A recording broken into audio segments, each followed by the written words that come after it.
So now we'll talk about inclusive counting. First of all, consider this very easy question. On a warehouse shelf, there are 27 boxes numbered from 1 to 27.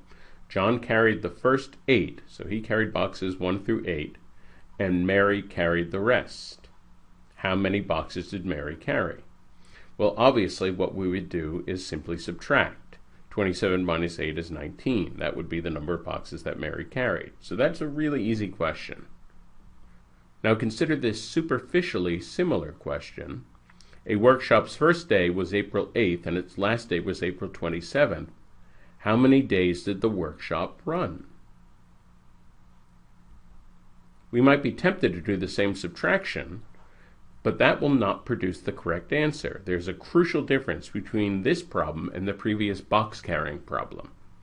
Now if we think about it, in the box carrying problem, Mary carried box number 27, but box number 8 was not included among the boxes she carried. Box number 8 was the last box that John carried. Ordinary subtraction works absolutely fine there. So in other words, one of the numbers was not included and one of the numbers was included.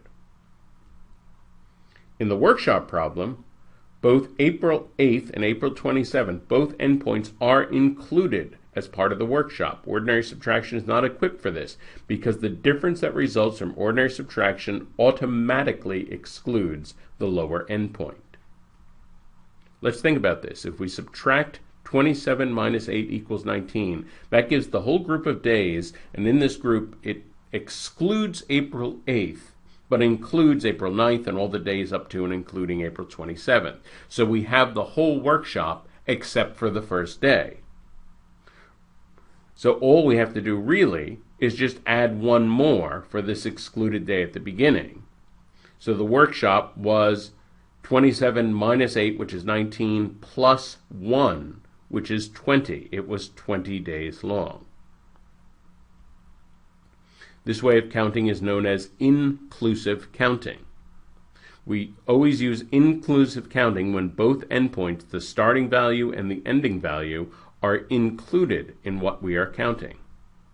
We perform the ordinary subtraction for the situation, then we add 1 to the difference to account for the included starting value. So think about this question for a minute. You can pause the video if you need to, and then we'll talk about it. Okay.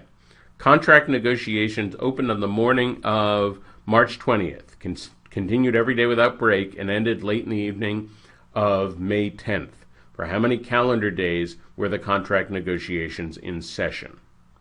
Well, let's see.